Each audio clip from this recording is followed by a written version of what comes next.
Bonjour entrepreneurs, à ma capsule vidéo précédente, je demandais à ceux d'entre vous qui étaient intéressés à entendre parler de l'élaboration d'un système de coût de revient de me faire signe. Et plusieurs d'entre vous l'ont fait, merci beaucoup. Ça m'a fait vraiment plaisir parce qu'il y a des gens qui m'ont envoyé des commentaires très élogieux sur mes capsules. Ça fait chaud au cœur. Donc, il y aura 2 capsules sur le système de coût de revient. Celle-ci va porter sur le contrôle de la main-d'œuvre directe. Puis là, c'est pas seulement pour des usines, là, hein. Contrôle de main-d'œuvre direct, ça s'applique tout autant à un cabinet d'architecte, qui va être un de mes exemples d'ailleurs, qu'à une usine de fabrication de chaises ou de ce qu'on voudra, là. Peut-être une mise en bouche, là, juste un rappel rapide. En octobre, la dernière capsule vidéo, j'expliquais la différence entre coût standard et système de coût de revient. Alors, ceux qui n'ont pas eu la chance de l'écouter rapidement, coût standard, c'est la première étape d'un système de coût de revient. On évalue théoriquement ce que devrait nous coûter la fabrication d'un produit ou d'un service. Alors, on va évaluer les heures de main-d'œuvre directe, on va évaluer les matières premières dont on va avoir besoin, peut-être certains sous-traitants pour certaines composantes ou certains services particuliers. Le système de coût de revient, il part de ça, et après ça, il contrôle en continu la réalité. Et il la compare tout le temps à la soumission ou à l'évaluation et il trouve des écarts. Mise en bouche, faites l'exercice. Moi, c'est ce qui m'avait donné là, un coup de fouette il y a bien des années de ça. Alors, on m'avait suggéré de calculer sur une période de 12 mois le coût standard que j'avais calculé pour tout ce que j'avais fabriqué pendant l'année. C'est un exercice qui demande quelques heures, là. Et à partir de là, j'avais dit, OK, selon mon coût standard, en 12 mois, voici le nombre d'heures, de milliers d'heures de main-d'œuvre directe que ça représente. Et après ça, j'étais allé voir le service de la paye, puis j'avais dit, mes gens de main-d'œuvre directe, ils ont travaillé combien d'heures pendant l'année? Et là, évidemment, je faisais mes ajustements en fonction des inventaires, des produits en cours et tout ça. Et j'étais arrivé à 1,67. Pour chaque heure que j'avais estimé, que j'avais évalué, j'en avais dépensé en moyenne 1,67. Un vrai coup de fouette. Et là, ça m'a amené à mettre en place justement des trucs que je vais vous présenter ce matin. Première chose que je vous dirais, si vous êtes une entreprise qui faites du sur-mesure, c'est-à-dire pour chacun des contrats que vous avez fait une soumission et vous êtes allé en appel d'offres et là vous avez obtenu le contrat et tout ça, je vous dirais, c'est important de séparer l'évaluation des coûts de la fixation des prix. Pourquoi? Moi j'ai vu des soumissionnaires chez un certain client qui évaluaient le coût puis disaient, mettons, 200 heures de main-d'œuvre direct, c'est ce que ça va prendre de fabriquer ça. Mais là, on est dans un environnement très concurrentiel. Le client, on le connaît, il magasine beaucoup. Là, je vais mettre 150 heures pour être sûr d'avoir le travail. C'est pas à lui de faire ça. Lui, son rôle, là, c'est très technique. C'est d'évaluer en fonction de l'usine que vous avez, pas de l'usine idéale, de l'usine que vous avez avec toutes ses déficiences. Combien de temps ça va vous prendre fabriquer cette affaire-là? C'est ça son rôle à lui. Une fois qu'il a défini ça, le nombre d'heures de main-d'œuvre directe, les matières premières, le temps machine, les sous-traitants, il a tout fait ça. Il envoie ça à l'administration et l'administration, selon des formules qui lui appartiennent, va décider combien on vend ça. Alors, le produit peut coûter 1 000 $ à fabriquer, puis je peux décider de le vendre 1 250 $ dans un environnement ultra concurrentiel, comme je peux décider de le vendre 2 000 $ si le produit est niché, un peu exclusif, et selon le client à qui je le vends. Et ça, c'est à l'administration à le faire. Clignotant jaune, dangereux d'envoyer ça aux ventes. Surtout si vous rémunérez vos gens de vente avec des bonus basés sur les ventes. Okay? Eux, là, une vente qui rapporte 1000 $ qui rapporte 5 % ou 1000 $ qui rapporte 30 %, c'est 1000 $ sur lesquels ils vont être bonifiés, ça marche pas. À moins que vous décidiez de rémunérer vos gens de vente sur la marge. Moi, j'ai un client, là, par exemple, le premier 15 % de marge, il dit celui-là m'appartient à 100 %. C'est avec ça que je paye le loyer, tous mes frais fixes, tout l'overhead.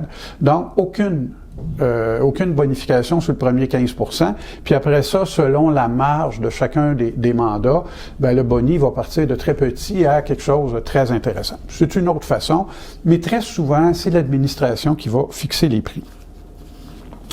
Lorsque l'évaluation a été faite, ce qui est important, c'est de la ventiler en fonction de vos opérations. Alors, la première étape, puis là, chacun a ses étapes, là.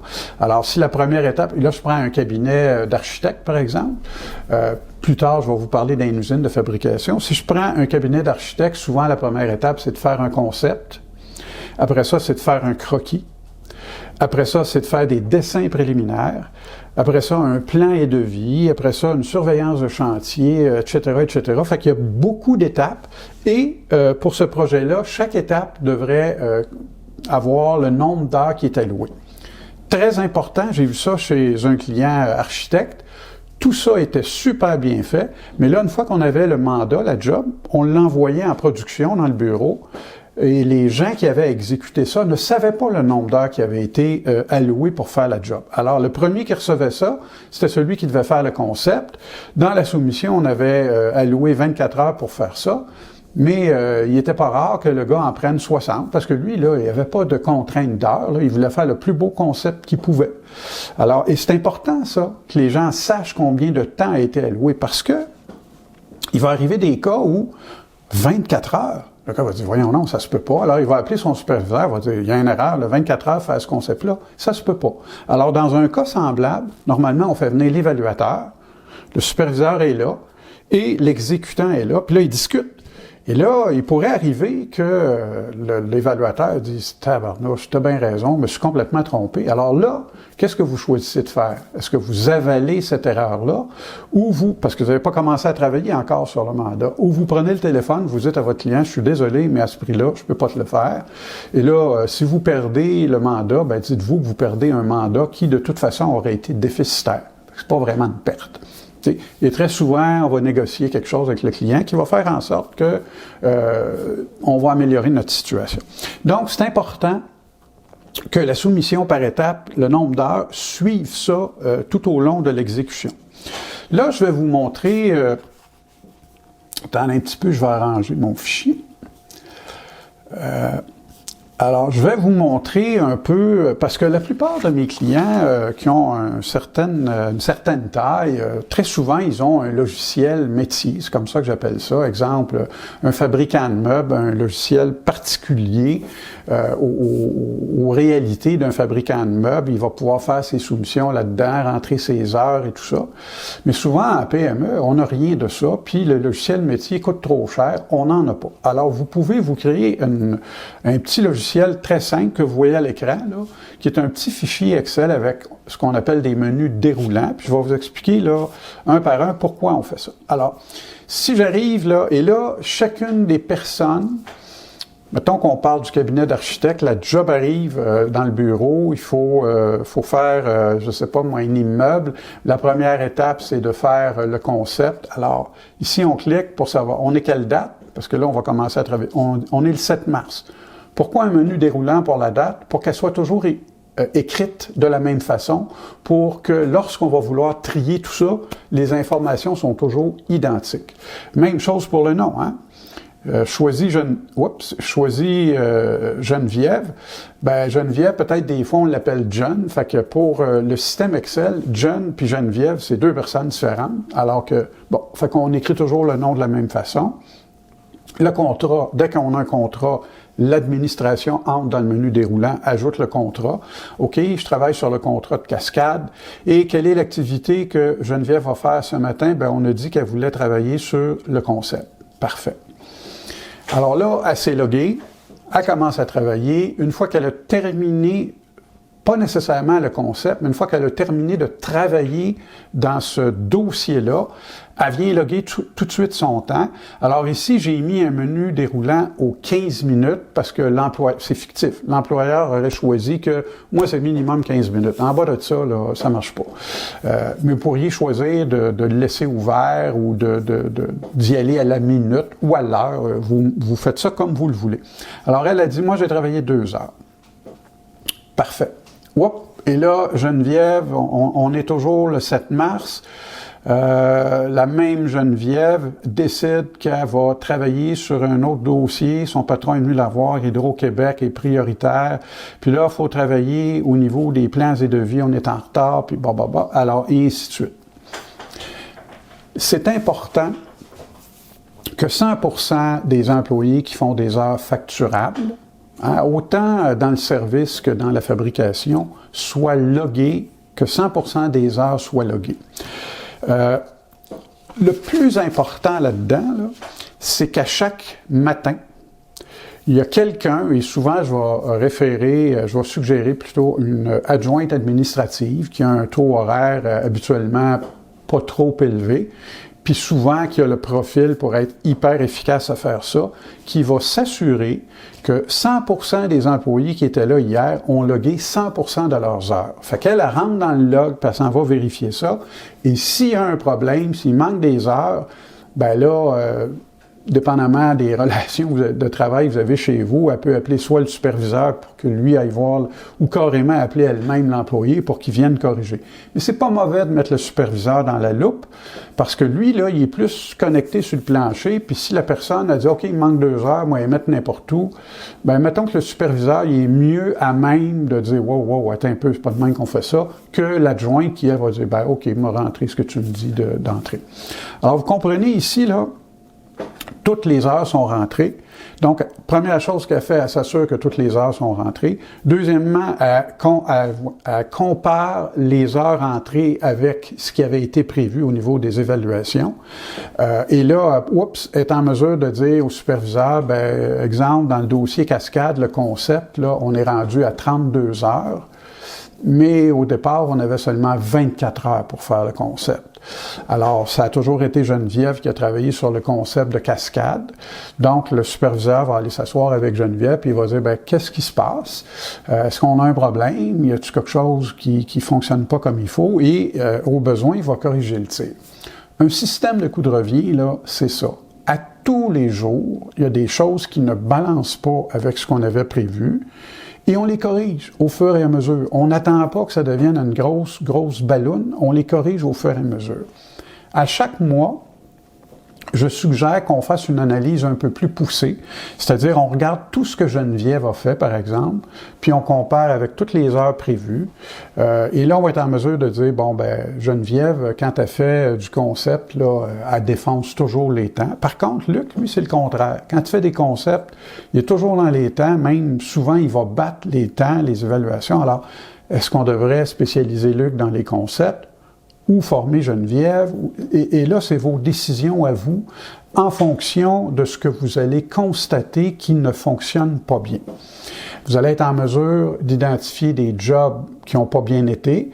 Vous allez être en mesure de vous asseoir avec votre équipe avec les 4-5 jobs du mois qui ont mal fonctionné, puis essayer de trouver pourquoi ça a mal fonctionné, puis qu'est-ce qu'on devrait faire dans le futur. Vous allez peut-être identifier des clients avec lesquels vous ne faites jamais d'argent, et là, vous aurez des décisions à prendre. Soit que vous décidez d'augmenter les prix, soit que vous décidez d'aller voir ailleurs, puis de les laisser aller, etc., etc., etc. Alors souvent, on va, par exemple, se donner 200 heures sur une job, puis globalement, on arrive à peu près à ça, mais il y a une étape qu'on a complètement manquée. Ben là, c'est toujours la même chose, il faut s'asseoir puis régler ce problème-là. Ça sert à ça, un système de coût de revient, apporter des changements fréquents à toutes les petites anomalies qu'on peut constater en cours de route. Maintenant, j'ai donné l'exemple d'un cabinet d'architectes, ça va bien, hein? Ils sont tous assis à des bureaux bien propres, ils ont tous un ordinateur devant eux, c'est très facile de rentrer des données là-dedans, ça va bien.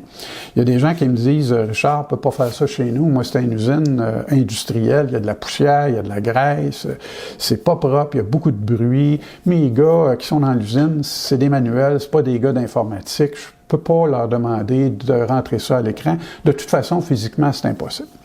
Ben, vous pouvez faire une feuille, papier, soit à chacune des étapes, où chacun des gens qui circulent va rentrer ce qu'il a fait, ou une feuille qui va suivre chaque employé toute la journée.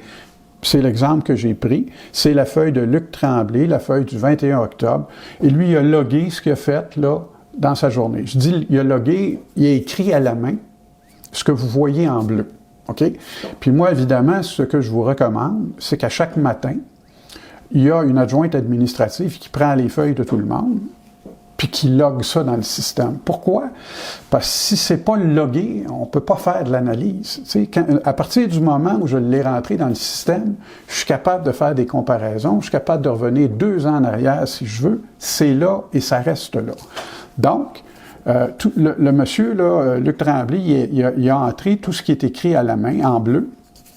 Et là, elle, la jeune fille, quand elle rentre, ou la jeune fille ou le jeune homme, là, excusez, quand il rentre les données, bon, ben, je vous donne un exemple, au lieu de terminer à 10 heures, cette tâche-là, c'était terminé à 11 heures, ben, hop, 3 heures, il passe de 7h30 à 8h30. Alors, on fait des mécaniques que tout s'ajuste et ça permet à l'adjointe ou l'adjoint qui entre les données de dire « Oups, monsieur le superviseur, Luc n'a pas tout entré ses heures parce que normalement, c'est 7h30 travaillé dans la journée, mais là, il en a juste rentré 6, il en manque. » Bien là, tout de suite, la même chose que tantôt, là, le superviseur peut retourner voir Luc et dire « Regarde, là, ta feuille, puis il manque des heures là-dedans. Là. » Alors, qu'est-ce que tu as oublié de rentrer? Parce que tu as été là, pendant toute la journée hier. Alors, et là, la même chose, les analyses, on les fait de la même façon. Alors, c'était ce que je vous suggère d'adopter comme système de coût de revient pour la partie, les heures de main-d'œuvre directe qu'on veut contrôler.